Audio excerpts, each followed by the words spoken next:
This is Hannibal here from thehannibaltv.com, and I have a very special guest today, the star of one of my favorite wrestling movies, Grunt The Wrestling Movie. He was in Over the Top. He was in Lionheart with Jean-Claude Van Damme. He was in Tag Team with Jesse Ventura and Roddy Piper. Tons of other movies that we're going to cover in this interview. Magic Schwartz, who was also a wrestler. How are you doing today, sir? I'm good, man. I'm glad to be here. Well, we're glad to have you. To get this started, do you want to just tell us a little bit about growing up in Texas? And I understand at one point in time you even were friends with Bruiser Brody. Yeah, I grew up in San Antonio pretty much. And Brody and I trained at the same gym together. And we've got to be good friends. And we didn't see each other for about 15 years. And then one night I wrestled in Vegas and he was my opponent. So it was pretty crazy. It was a great time. He's a great guy. He's just a pretty radical guy. He never listened to anybody and nobody could tell him what to do. So he played by his own rules. But yeah, living in Texas, there was a lot of wrestlers there in my home city. Blanchard was one of them, Tully and Joe Blanchard. A lot of good guys, and our gym was kind of a hub for all the boys that came through town, like Jimmy Snuka and John Studd and all those guys. Every time they were in town, they always came to our gym. So I got to know a lot of them before I ever got into the wrestling business. Now, I'm going to guess Bruiser Brody didn't rough you up too much when you were in there with him because you were friends. To be honest with you, I don't think he even remembered who I was because I got a pile driver from him and I ended up walking back to the dressing room and I was headed to the wrong dressing room. So they stopped me on kind of pointed me in the right way because I was just about unconscious. But Brody, pretty stiff wrestler. He had his way with just about everybody. He wouldn't be easy on you even if he knew you. Now, Rick Bassman told me that you were one of the guys that people really wouldn't want to mess with. Were you like that from a young age, or is that something that developed as you got older? Well, I was in a motorcycle club and I got out of that because I had good enough sense to get away from that. But no, I never was a badass. I was always a real friendly guy. I learned how to fight. I did 2 years of UFC when it first started. So, as I learned how to take care of myself, I became a bodyguard and I worked for some really famous people. And I was never really classified as a badass. I was always friendly with everybody. I didn't realize, I knew that you were in No Holds Barred fighting, but I didn't realize that was actually the UFC. Was it actually Ultimate Fighting Championship you fought in? Yes, it was really early days when like Chemo and Gracie and Tank Abbott and all those guys in Shamrock. We didn't wear gloves and there was no rounds, so it was pretty radical. And I got into it fairly late in life, so one day I just decided I was too old for it, so I left that, just went back in the movie business. I read on your website that you're an adrenaline junkie. Is that kind of why you went into the UFC, just for the adventure of it? Well, being a movie actor, I was a stunt guy for 25 years, and once you develop the talent to be in stunts and stuff like that, you have to almost scare yourself a lot to have fun. So I guess that's how the adrenaline junkie thing came about. And I understand you also trained at the original Gold's Gym, and you were the first personal trainer ever there, training people like Jane Fonda. What was that experience like, being there in those early days with all those stars that trained there at the time? Well, I was considered pretty much the underground mayor of Gold's Gym. I was the original member when it moved to Santa Monica. I was the first member. But I also went to the old gym in Santa Monica and trained with Ken Walder and Frank Zane and all those guys. So I got to know everybody in the bodybuilding world and trained with just about every one of them. It was a great experience. I wouldn't change it. Like you said, I was the first personal trainer.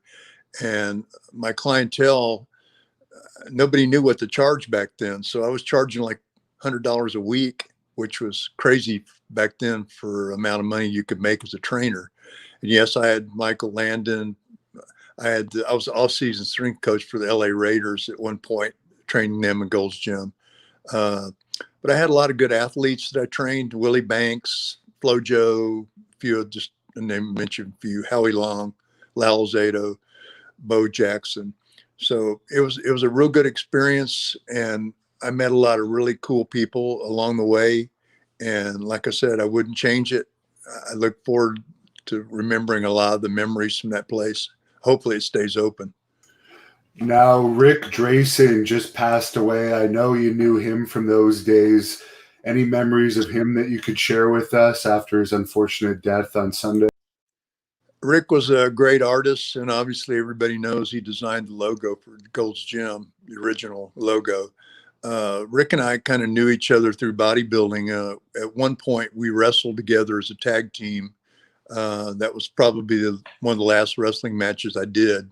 The official last wrestling match I did was with Dr. D. David Schultz, but we'll get into that story later. But Rick was a good guy, real talented, well liked, knew a lot of people, also had a movie career like myself. So he was a good guy. I'm sorry to see he passed away.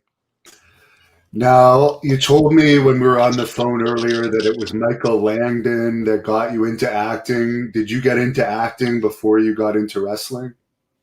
Well, actually, my first acting job was this guy came into Gold's Gym and pulled me over to the railing and said, I want to do a biker movie and you're perfect for it. Well, it ended up being Roger Corbin. So he was the king of the B movies. So that was my first big movie. And then right after that, I met Michael and started training him. And he put me in Highway to Heaven twice. And I was in Little House on the Prairie. And I was a consultant to the director on a couple of episodes he did at Gold's Gym to kind of show them the layout and how to structure their shot for the series. So yeah, it was Michael. I was married in Michael Landon's house. He was my best man, my first wedding. Great guy, most honest person I ever met, hardworking, very talented. Now, at what point did you become friends with Sylvester Stallone? I actually trained him at his house, and I invented the Total Gym back then, and I didn't pursue. It got ripped off from me basically, but I used the machine that I had that was a Total Gym, and I would go to his house and train him, and we got to be good friends. So that's how I got in the movie. He decided he wanted to use me in Over the Top, which was a pretty intense movie. The guy that slaps me in the face is Richie Giacchetti, which was Mike Tyson's boxing coach, and got along great with Sly. Always treated me well. Never had a bad word to say about him. Did you have any arm wrestling experience prior to that movie? No, Sly had just finished a Rocky movie when I worked with him in Over the Top, and his right hand was broken from boxing for that movie. And I had to grab his hand and act like I'm trying to kill him, but barely squeeze his hand. He got a lot of info from arm wrestlers that kind of showed him what to do and how to act, but he had never had any arm wrestling experience before that. I see. We interviewed an arm wrestling world champion named Devon the other day, and he said you were his favorite character from Over the Top. So that Smasher character was definitely iconic. They used my promo a lot in the 80s movies. For some reason, they liked it. It was a pretty intense scene. I think one of the most intense in the movies. But yes, all my fans loved that scene, and that was part of the movie that they liked the most. So I liked it. It was fun. Did you have much contact with Terry Funk and Scott Norton during the filming of that movie? Oh yeah, Terry and I hung out together because we shot it in Vegas. My scene was actually in Magic Mountain at a truck stop, and Terry and I hung out in Vegas because I went there. I knew he was in the movie, so I went there. We hung out together, and I watched him do some of his scenes. And great individual, probably one of my best friends. Now, one of my favorite wrestling movies was Grunt the Wrestling Movie that a lot of fans may not have seen, but it has a cult following. You played Mad Dog Joe DiCurso in that film, kind of the co-star with the mask, who I think Steve Strong played. How did you get involved in that? And Do you have any stories or memories of that film you could share with us? Well, there's a real famous garage in Los Angeles. It's called Gil's Garage. That's where all the lucha libre wrestlers from Mexico came and trained. Okay. Uh, One of the casting people that worked at Gold's Gym that got a lot of bodybuilders movies roles hooked me up with the casting director from Grunt. And I had never had any wrestling experience. So they hired Mondo Guerrero as a coach. My coach was Mondo Guerrero. So I went to Gil's Garage and I learned to wrestle with Mexican wrestlers strictly to get the lead role in this movie. And Skull Crusher was a very famous Mexican wrestler. And there was a lot of Mexican wrestlers in there with me that are real famous. A lot of them, I can't recall their names, but Victor Rivera was Skull Crusher, very famous Cuban wrestler. But after that movie, Steve Strong and I actually wrestled at the end of that movie. And later on, we did a TV episode together called Tales from the Dark Sides. And I played a really weird, crazy character from hell that came out of a Coke machine that wrestled Steve. But back to Grunt, Mondo taught me how to wrestle. I had to learn how to wrestle in 2 weeks. So after that movie was over, I made a career out of professional wrestling because of that movie. How was the pay for that movie? Would that have been one of your higher paying jobs because you were the star of it, or Over the Top and some of these other big movies you were involved with still pay more? No, I didn't make a whole lot of money off Grunt. I did pretty well, but obviously I became a Screen Actors Guild actor after Over the Top. So my pay scale increased like 5 or 10-fold. So I did make some money with Grunt. A lot of stunts that I didn't get paid for because I didn't really know the ropes of the business. But I learned a lot. And because of that movie, I became a pretty good wrestler. How did you like working with Steve Capella, who was Steve Strong? Steve is an incredible guy, very friendly, and probably one of the most talented artists I think I've ever met. I don't know if people know that about him, but Steve was a surfer in Venice and trained at Gold's Gym a little bit, but mostly at World's Gym. We didn't run into each other a whole lot, except maybe down the beach or something. But Steve was a great wrestler, a real talented guy, big guy, and I always had great scenes with him every time I worked with him. What did you think about the bad comedy they used in that movie? Because I think it could have had a little bit more potential if they didn't put so many cheesy jokes into Grunt. Well, that movie was basically a cult movie, and the director of the movie wanted it to be sort of a cultish type film. That it wasn't a blockbuster, obviously, but it was a lot of fun if you look at it. It had a lot of fine moments in it. But like you said, it was kind of corny, and the people who followed wrestling really didn't appreciate it for a wrestling movie. But as you saw, Sean Anna made a song, the theme song for Grunt. It actually had one of my scenes of wrestling in the video. But like I said, it was a cult movie. It was made to be a cult movie, and that's probably all it'll ever be. But I think if it was released now, it'd probably be a lot more famous. Yes, and Adrian Street was also in that movie. Did you have much contact with him during the filming? Oh yeah, we all hung out together, obviously waiting our scenes to be filmed. But we had a battle royale that we all got in there together. There was a lot of really famous guys. The Goliath, Mexican wrestler, Jack Armstrong, one of my favorite friends. Just on and on and on. There was a lot of famous. Jay the Alaskan was in it. He's passed away, but a lot of really famous guys. Danny Spivey too was in it, actually. Yes, Danny Spivey. And I have seen some of Steve Strong's artwork because he's still close with Billy Graham, who I'm friends with, and Billy Graham has a couple of his pieces. And you're correct; he does really fine art. Oh man, he does oceanic art. It's probably one of the best I've ever seen. I've actually got one of Billy Graham's paintings up here on my wall that he signed for me in Vegas. Yeah, I saw a picture of you and Billy on your website. I don't know it off the top of my head. What is it for people that want to check out your website? My website, Yes, it's magicschwartz.com. Magic. SCHWARZ. Yeah, I would highly suggest people to look at the pictures that he has on that site. There's some great pictures, but how do you know Billy Graham? Was that just running across him through your years in the business together? Billy Graham was supposed to do the part that I did in Over the Top, and we were the last two choices for the casting director to choose from. So I met Billy in the hallway right before we went in and read for our parts. That's how I met him. Really, I did not know that. Wow. Now, there's a fan on here asking any thoughts on Penitentiary 3 that I know you were in. Penitentiary 3, I was probably in the best shape of my life ever. I weighed about 280 and change there. And I wore out 3 stunt guys doing the fight scene and the little fight scene we did in the end. And I had to be kind of like the assistant stunt coordinator on that movie as well.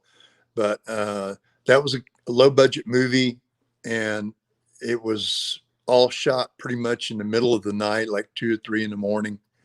And it was long drawn out, let me tell you. Tony Geary was in that movie as well. I was real surprised that he showed up in that movie. Now, Lionheart is my favorite Jean-Claude Van Damme movie, and you're in it. You're in, I think, the racquetball court fight with him. Yeah. Any memories of that and what Jean-Claude was like to work with?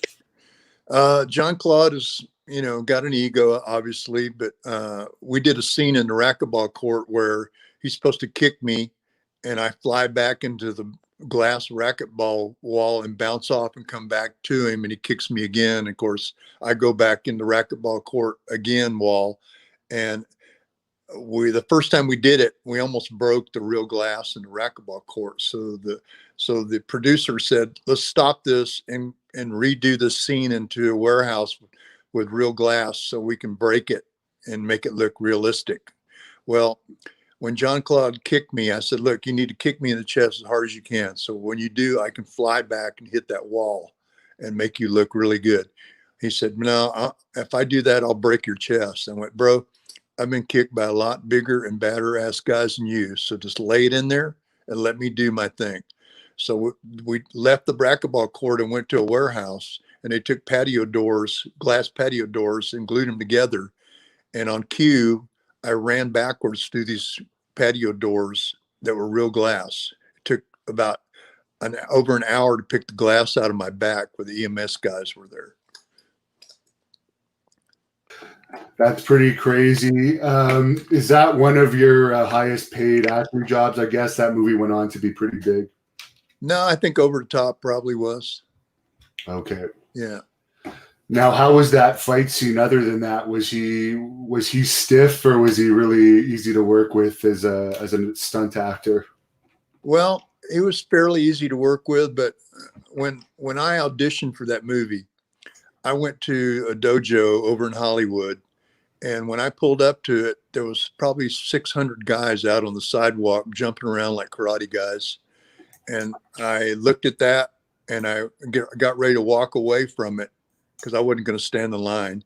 And somebody hollered, "Magic, magic," from the door. And it was Sly's bodyguard that had auditioned for the part 2. And he told the guys at the door, you need to let this guy in here. You need to let this guy do this job. So they pulled me in there. I walked in there, and one of the directors took a video camera and said, all right, I want to see how well you sell these punches and kicks and stuff. So I was sparring with the guy that was in Bloodsport. I can't remember his name. Anyway, one of the guys he fought Bloodsport. He was one of Jean-Claude's entourage. Michel QC, I think his name. Anyway, the guy kicks me in the lip. Okay, and my lips bleeding all over the place, and everybody was in a state of shock because I guess they'd never seen real blood before. So I said, just give me a minute. Let me go to the bathroom and like butterfly my lip up here, and I'll come back and we'll finish this. So I got back there, and they said, no, man, you don't need to you got the job. You got the job. I was the only guy in that movie that wasn't a martial artist. Well, I'm glad that you made it in because it's very memorable, your scene there. There's a fan on here asking if anyone randomly came up to you and asked to challenge you to an arm wrestling match for $1,000 after that over the top appearance. Well, I did a lot of exhibitions after that. I wasn't really a professional arm wrestler. I was a big guy and pretty strong, but nobody ever challenged me. But I did an exhibition in El Paso once, and we were at a bar, and I think I arm wrestled probably 30 people that night, and my arm was like smoked. And they brought this nun in. She was like, real big fan of arm wrestling. So they brought this nun in. They made me arm wrestle a nun. And in the beginning of it, they said, "Do you think you're going to win this match?" And I said, "Well, probably not." I said, "Because she's probably going to have God on her side, and I doubt I'm going to win." So I let her beat me. Now, you mentioned that you fought Steve Strong again in Tales from the Dark Side. We have a fan on here asking how your experience was on Tales from the Dark Side overall. That was a lot of fun. Obviously, the guy that played my manager was Vic Tayback from Mel's Diner. And Steve was a good guy, and I was the bad guy. And I appeared out of a Coke machine. It was real, out there. So the Coke machine opens. I fly out of there with smoke all around me. And I've got this belt around my waist. And the manager, Vic Tayback, hits this button, and he can make me weigh as much as I want. So I get in the ring with Steve, and we're wrestling. And every time Steve tries to pick me up, Vic would hit the button and make me way too much to pick up. So eventually I'm getting the best of Steve. And the way the movie ended, somebody threw a pitcher of milk on me that made me like start melting out, and my belt wouldn't work. And then Steve drop kicks me, and I go over the top rope, and I fly back into the Coke machine and end up back in hell, I guess, where I was supposed to be. My character name was Trog. Later, I had a mastiff that I nicknamed Trog after that character. Now, you were also in the tag team TV pilot with Jesse Ventura and Roddy Piper. That's out now on YouTube for anyone that wants to look it up. How was that experience, and any stories about those two legends? Roddy is probably the best wrestling actor I've ever worked with. And we had a little skirmish. My scene was, I'm supposed to come up and try to rob the cash register. And Roddy comes up and tries to save the cash register lady from me, and end up monkey flipping me into a big giant box of cereal. Jesse was a kick too. They were both a lot of fun to work with in that movie. And it was a pilot. I don't think it ever got picked up into an actual series, but it's worth watching. It was a real good flick. Were you surprised when Jesse Ventura got elected as governor of Minnesota? Not really, because Jesse's got a real good line. He's real good with dialogue and a good actor. Look at him in Predator. He knows how to act. He's got a good line. He knows what to say when. So no, I wasn't surprised. I wish he was there now. Yeah. Now, Mickey Rourke, you've been in, I think, at least 3 movies with him. He was famous for his wrestler movie. What was it like working with him? And it looks like some of the pictures on your website, you may be friends with him as well. I got to know Mickey. I knew his brother, actually, and his brother introduced me to Mickey, and I was Mickey's bodyguard for 6 years. So I got put in all the films that he did, pretty much. And by the way, the wrestler movie that he did was about me. He designed his character after my life. So not many people know that, but that's the truth. But interesting guy. He's real self-destructive, but, talented. I thought he did an excellent job in wrestler. He should have won the Academy Award. Yeah, and of the 3 movies you did with them, which was your favorite? I would say probably, gosh, that's a hard decision, man. I'd say probably Johnny Handsome. We did it in New Orleans with Lance Henriksen. Did you happen to see his boxing match that he had a few years ago? I think it may have been in Russia. Mickey thinks he's a boxer, and he knows how to box, but Mickey's never fought anybody that really was a good boxer. And I don't think he would do well in the ring because his manager used to pay people off not to hit him in the face. Yeah, it seemed like that may have been a fixed fight when I watched that. Definitely. Now you said that he based the wrestler off of you. He told you that, I guess. And what similarities were there between your personality in real life and the wrestler character? Because you seem to be a success after wrestling, unlike that character.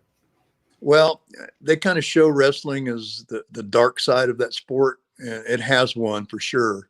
But I was in Vegas with my wife, and we were there on vacation, and I got a phone call from Mickey saying, "Have you seen the movie yet?" And I said, "What movie?" He goes, "The Wrestler, dude, The Wrestler. You got to go see it because I designed my character after you, and part of it's your life history."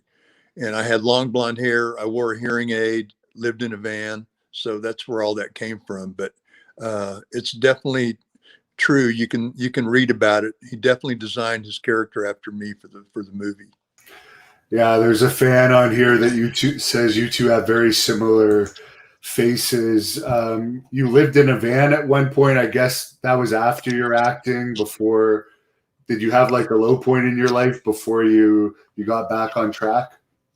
I've been homeless twice in my life. I lived in a school bus for 5 years behind the gym. I lived in a Volkswagen camper before that. And that's how I became the underground mayor of Gold's Gym. I lived behind the gym, and I would go in there at night and train.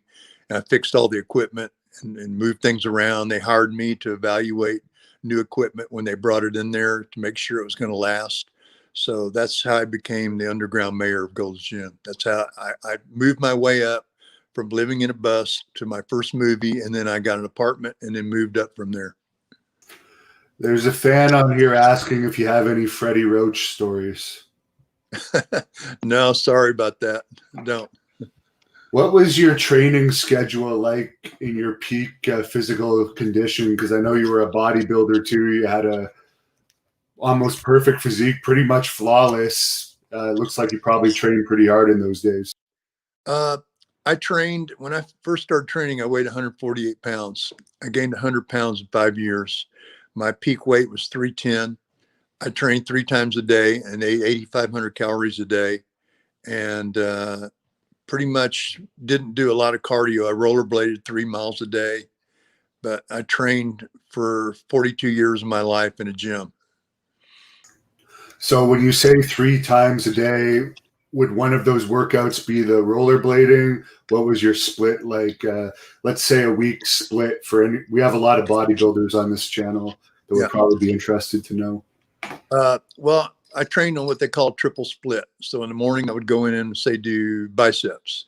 That afternoon, after lunch, I would go in and do back. Then I'd go in and do abs or calves, and then I'd rollerblade late in the afternoon when it was cool, and I'd rollerblade like 3 miles up to Santa Monica Pier and back.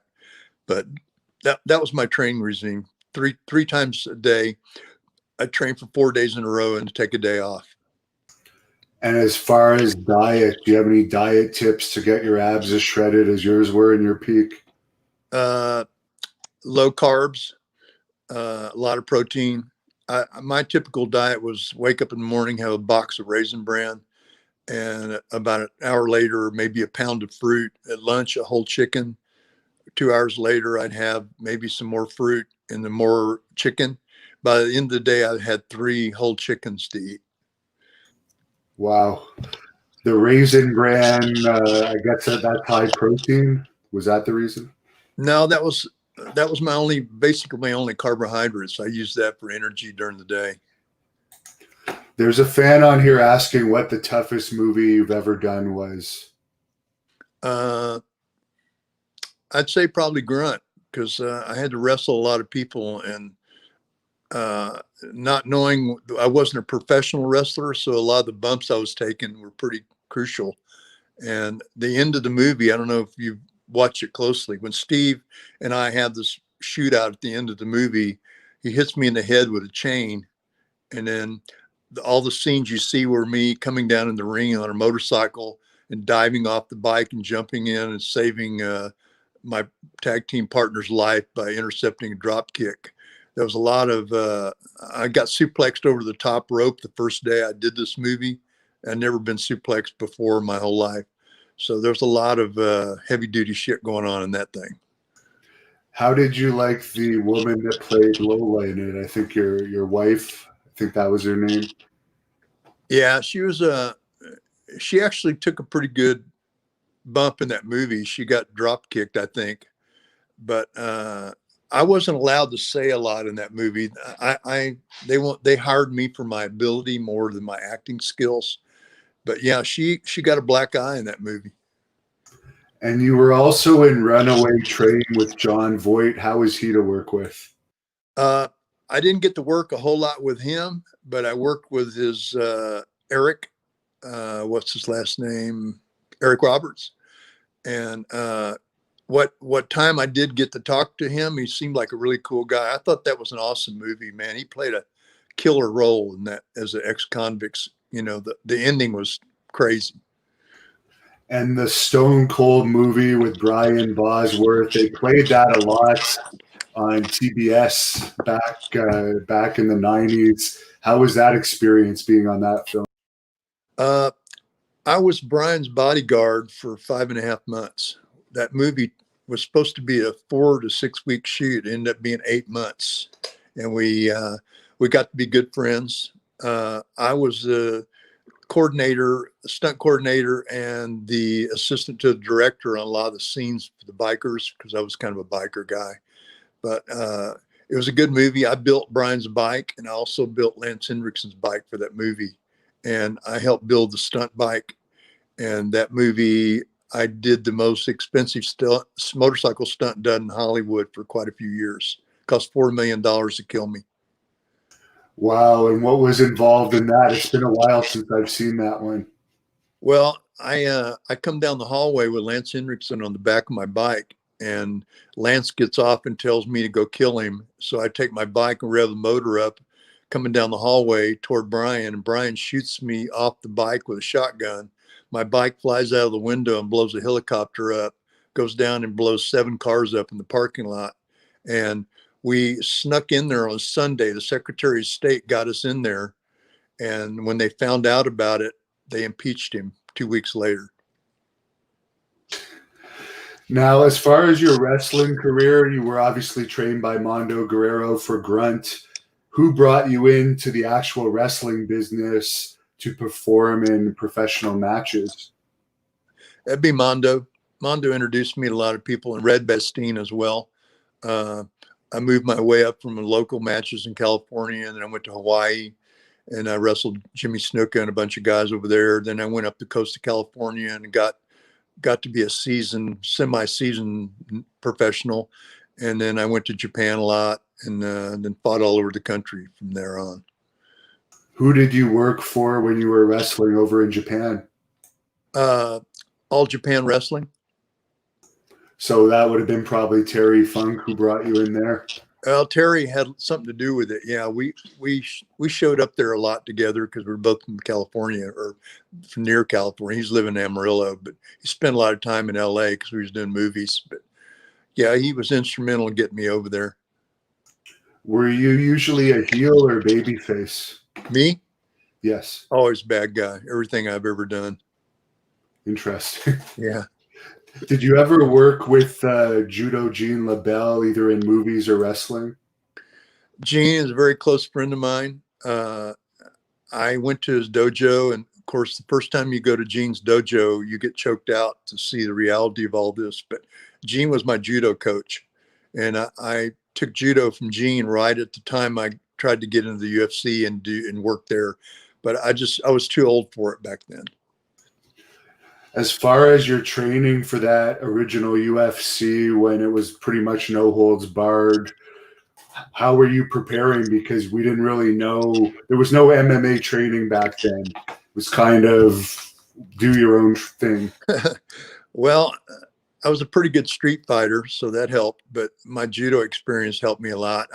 I didn't fight a lot of people. I fought Tank Abbott, and I was around the Gracie era but I didn't fight anybody that was stupendously all-star.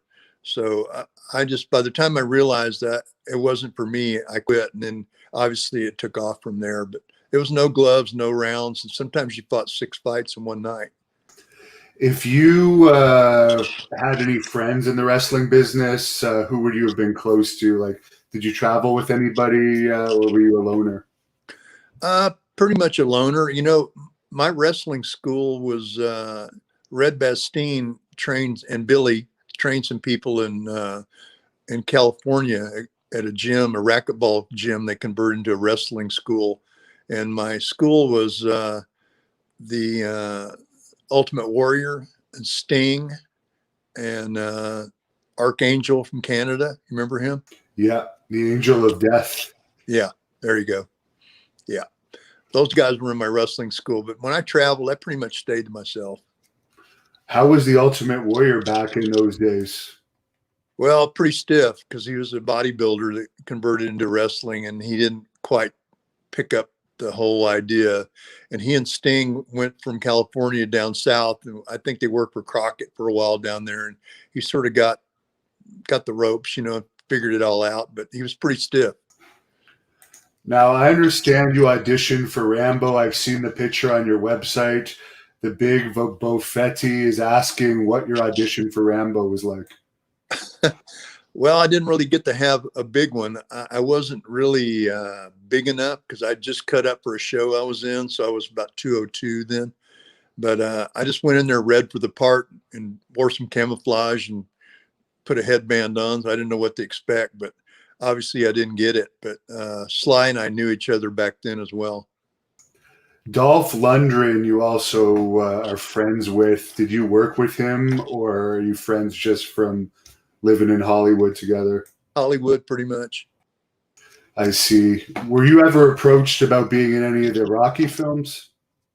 No, I wasn't. But I helped train Carl Withers on a couple of episodes. You know, not episodes, but a couple of times he asked me to show him some pointers on how to train.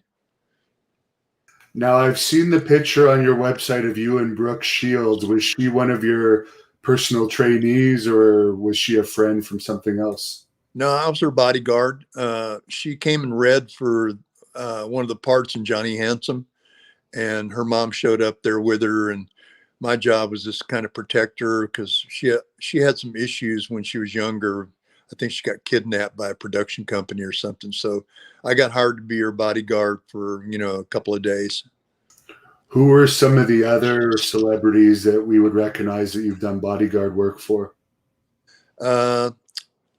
Mickey Rourke, Princess Caroline of Monaco. Let's see, those are probably some of the most famous ones.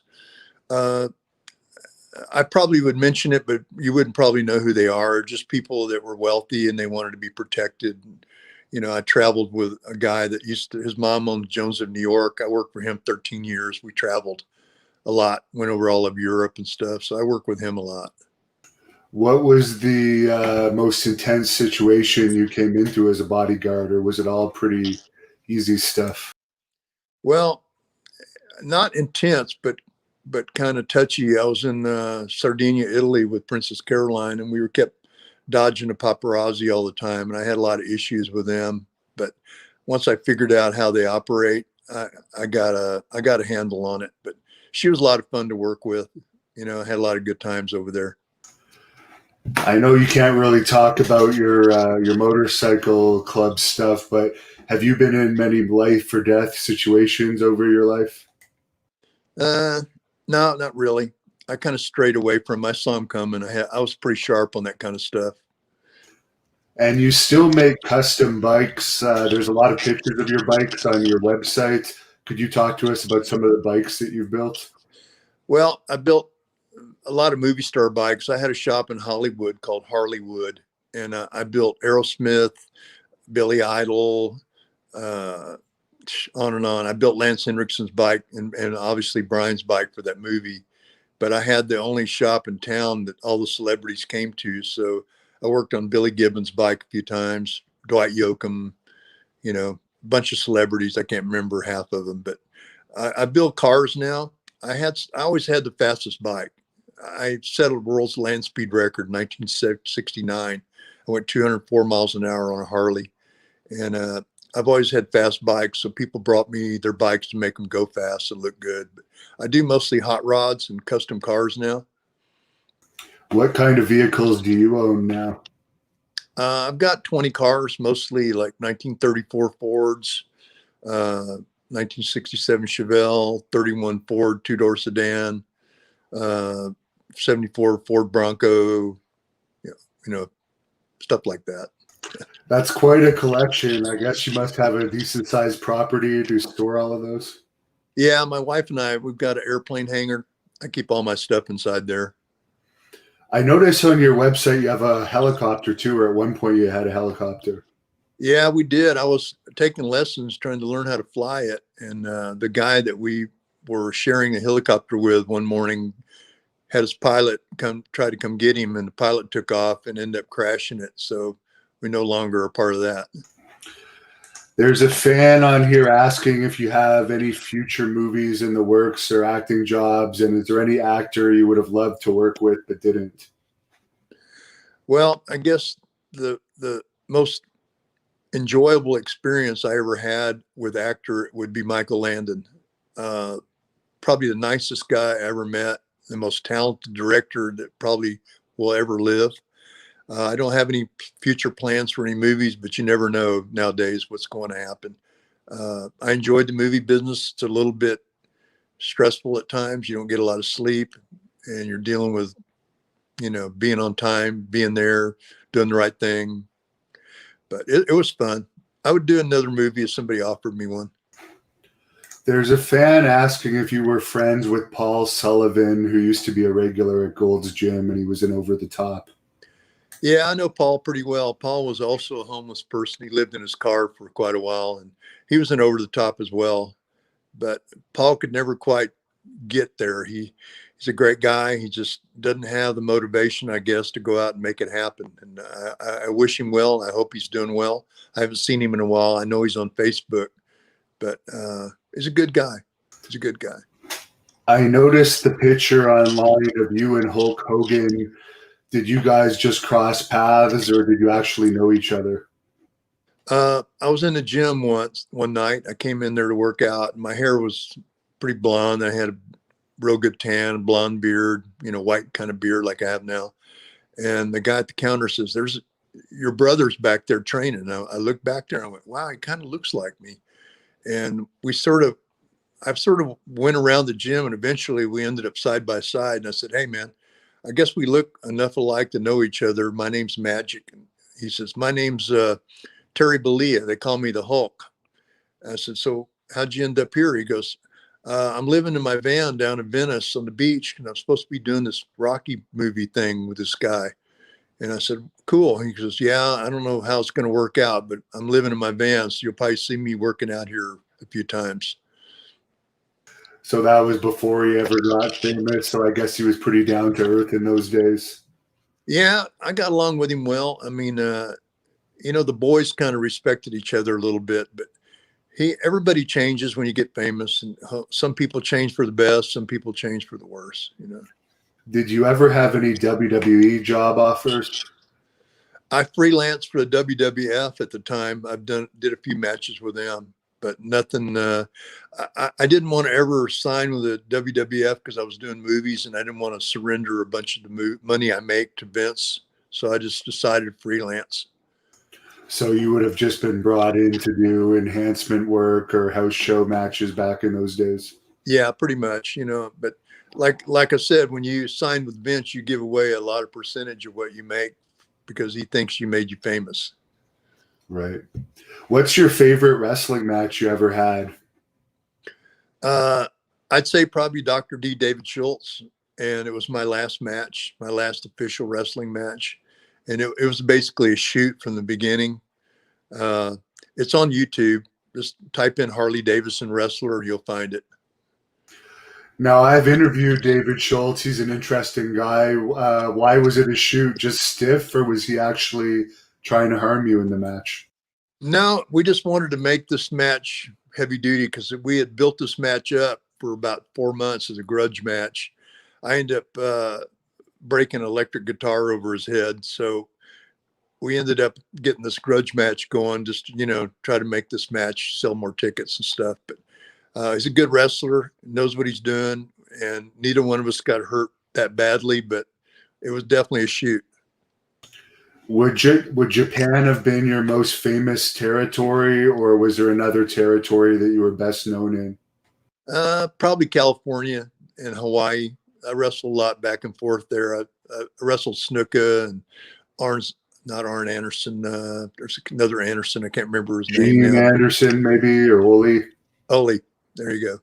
And a lot of the old guys, we used to go back and forth from California to Hawaii, and we wrestled over there. My first match was with Farmer Boy Ipo. He weighed 400 pounds, and he beat me up so bad that when I got back in the dressing room, he was laying down in the shower because he was gassed from beating me up so bad. What did you think about the whole Jimmy Snuka murder allegations that came out in recent years before he passed? Man, I don't know a whole lot about that. I just know him from him being Jimmy Snuka. I always had a lot of respect for him because I thought he was probably one of the best built bodybuilding wrestlers that ever was in his era, and really talented, never really said much. So I don't really know much about that whole thing. I know about the Bruiser Brody murder, and that was pretty bad, and that was sad. What was your reaction when you heard what happened to Brody as someone that grew up with Brody? Really saddened because deep down inside he had a big heart and he was a really nice guy when he was out of the ring. But it was sad the way it happened, and nothing ever happened to the guy that stabbed him, and that was really even worse. So I just felt really bad and sorry. I felt sorry for his family and his wife. Did you ever wrestle over in Puerto Rico? No, never went there. I know that you have at least one handgun, according to your website. When you were a heel wrestler back in the days where it was often wrestlers would get attacked, did you usually carry a gun on you? No, actually, my favorite weapon was a bullwhip. I used a bullwhip in like 4 of my movies, and I was real well known for it. So I carried that in my wrestling bag all the time, just in case I wanted to do an exhibition. And it was also a self-defense thing. But I never really gotten into any jams with anybody. Now, the fans always like me to ask about the groupies. Were the groupies better as a Hollywood actor or as a wrestler? Probably an actor. I got a pretty good fan base from over the top. I get phone calls from like the U.S. Navy when they're having an arm wrestling match on an aircraft carrier. They all get my number and they call me and just to get a pep talk and see how I'm doing, and send a picture if you can, that kind of thing.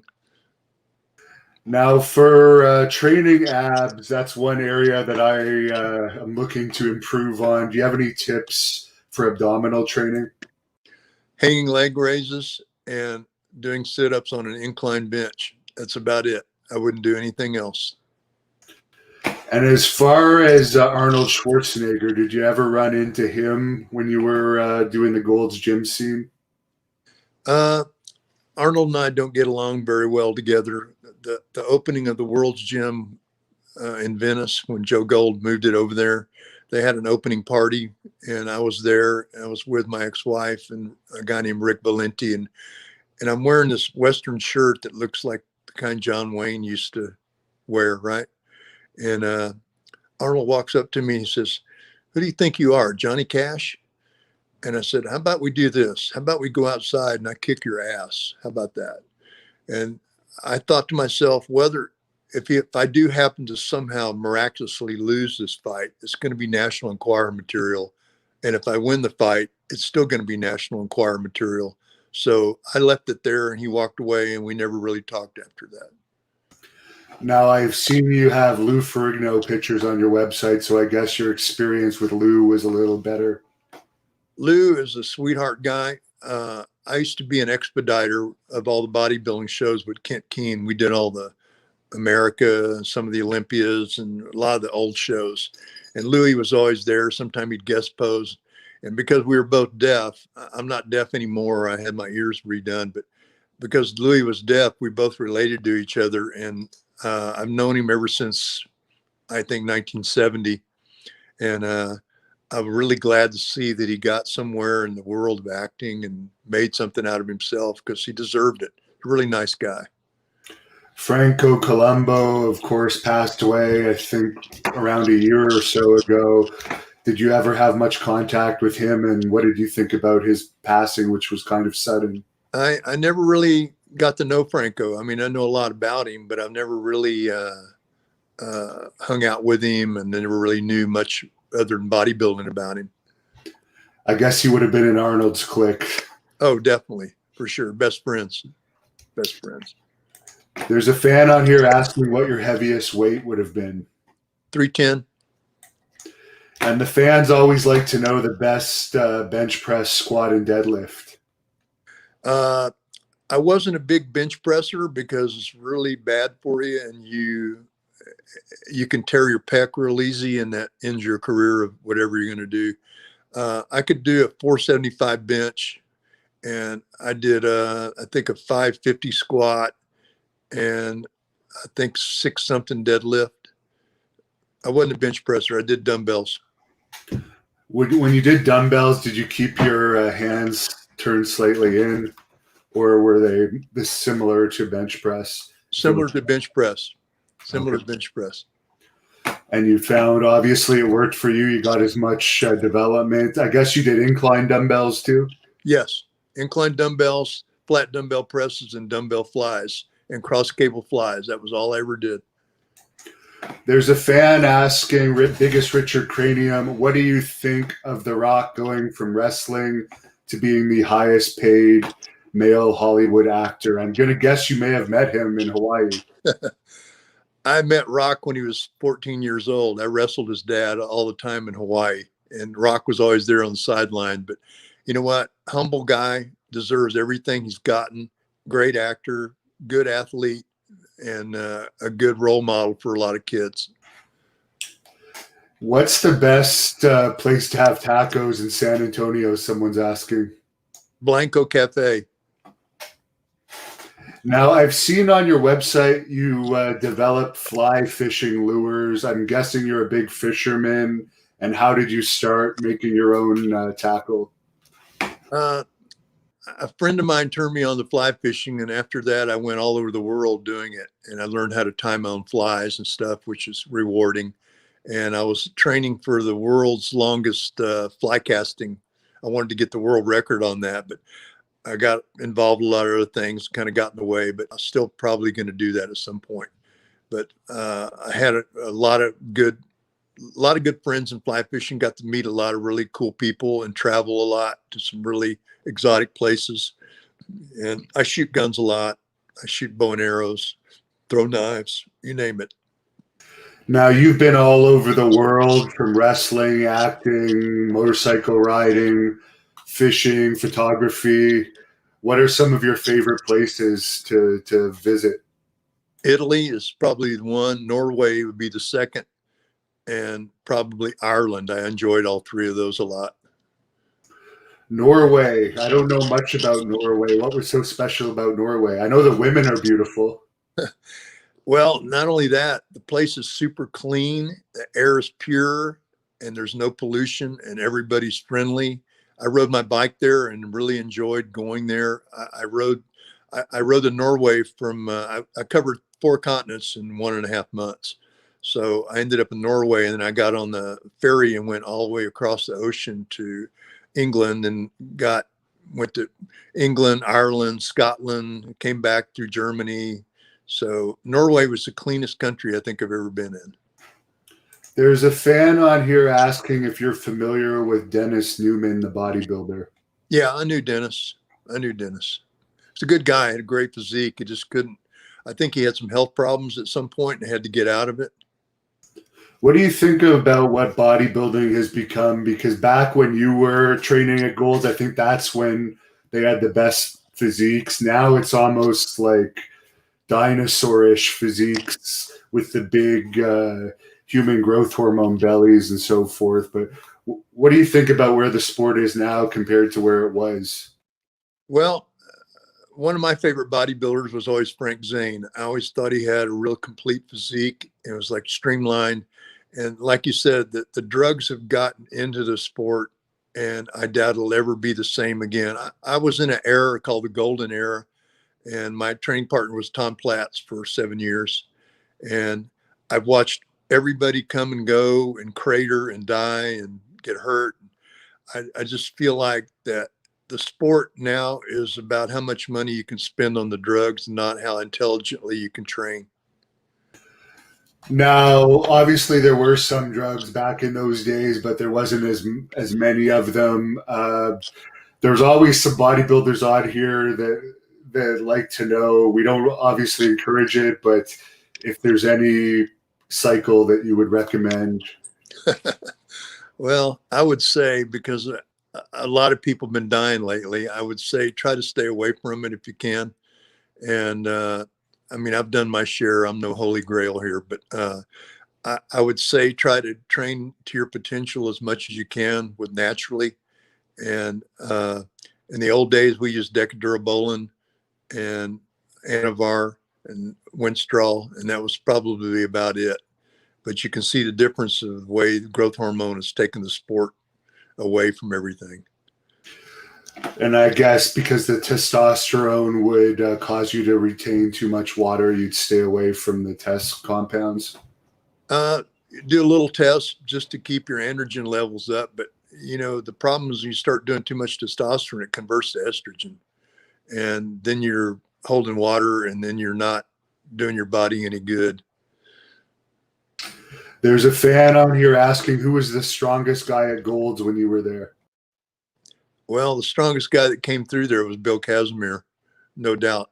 Nobody even close. Then there was a couple other guys. There was one, Ted Arcides, passed through there every once in a while. He was a heavy bench press guy, and Tony Atlas. But Bill Casimir was probably the strongest guy to ever waltz through that door. Tony Atlas is one of our most popular interviews on this channel. Any thoughts on him?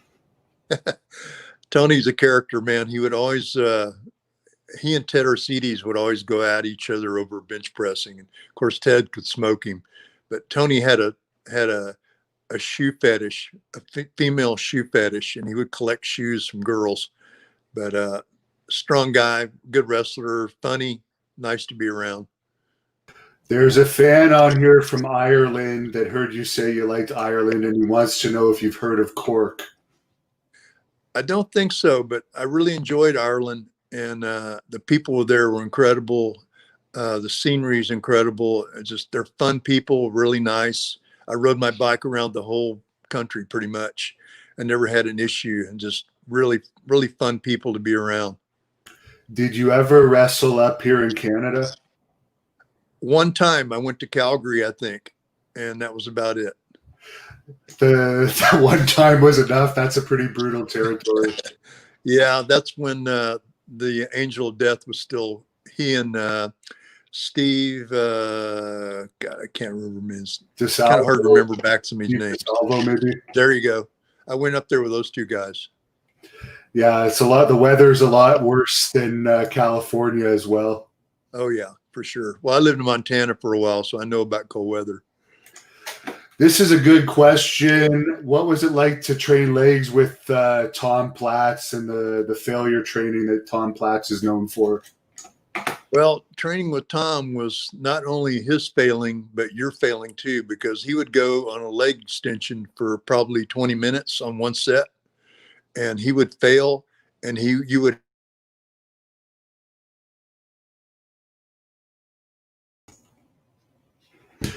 Oh, it looks like we have a connection. Oh, we lost you for about 5 seconds. Sorry about that. Tom, one set would take 20 seconds on a leg extension machine, and he would help him to failure, and then you would fail yourself helping him.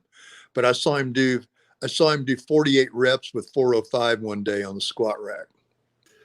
Now, a lot of wrestlers have bad knees. As you went on with wrestling, did you continue to do squats? Because I know squats can also be hard on the knees. No, I quit squatting because it was affecting my back. I have a machine right now that I've got on the market that's probably the most phenomenal leg machine that you could ever use. It's called Pro Strider. And myself and my business partner, Brian Bosworth, are marketing it. And because of the COVID-19, we've kind of put it on hold because none of the teams are training with it. But I've got it to some colleges have bought it, and several private individuals are using it. I've got some MMA athletes using it. And later on, we'll talk about this because this thing is the most crazy machine that you could ever use for your legs and your cardio. Yeah, we'll have you back on for sure to discuss that when that comes out. Last question here from a fan, because I know you're a busy guy. Ivan Drago is asking, where was the restaurant that you wrestled Sylvester Stallone at in Over the Top? It was a truck stop north of Valencia, right near Magic Mountain. And it was, if you notice, everybody in there sweating. It was probably 150 degrees inside that place because they can't run the air conditioners when they're shooting because obviously the microphones will pick it all up. But it was a truck stop, and we did that scene probably 3 times, and every time we did it, it got more intense. Yeah, it was definitely an intense scene. You mentioned your leg machine coming out. Do you have a website for that yet where anyone can look at it? I'm working on it right now. I'll probably be up in probably this month. I've been kind of put it all on hold because really with this COVID thing, I can't really do any marketing with it because nobody's training on right now. So, but I'm telling you what, I've never had anybody go on it over a minute. And I really want to encourage MMA athletes to use it because it will help their cardio beyond belief. Do you have any social media where people can follow you? You mentioned you have the website magicschwartz.com. No, I pretty much stay in low light on all that. I haven't really exploited that. My wife's always asking me to start a fan club, but I haven't done that yet. And I'll probably do that this year or the first of next year. Well, I really appreciate you taking the time to talk with us. You've led a very interesting life, and hopefully we can have you back another day to talk more about your machine and other stuff that you've done. Is there anything you'd like to say to the fans here as we wrap up? I'd like to thank everybody that's ever watched any of my movies or watched any of my wrestling matches. And I appreciate your being a good fan. And it was a pleasure being with you on this show. And anything I can ever do to help you guys with more interviews or more stories, don't hesitate to ask.